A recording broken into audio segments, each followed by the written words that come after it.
যখন প্রচুর ঠান্ডা পড়ে তখন কেমন ফিল হয় জানান তো? প্রচুর ঠান্ডা, শরীরটা কেমন ধরে গেছে, কাঁপছে ঠান্ডায়, কিচ্ছু ভাল লাগছে না। শীতের পোশাক পরার পরও আনইজি লাগছে। বাতাস, বাইরে গেলে দাঁড়াতে পারছি না। শুধু টেনশন। টেনশন কি? এত ঠান্ডায় কি ভালো লাগে? একটু ঠান্ডা কম হতে পারে না? তো এরকম সিচুয়েশনে ফিলিংসটা কেমন থাকে একটু জানান তো?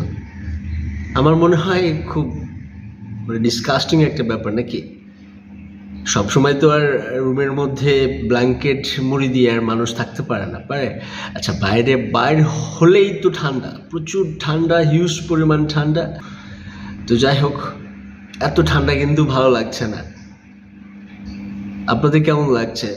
কেমন লাগে একটু জানান তো? প্রচণ্ড ঠান্ডা, একটু বেশি ওভার হয়ে গেছে। শিট ম্যান, ঠান্ডা একটু কম হলে আল্লাহ ভালো হতো, আল্লাহ।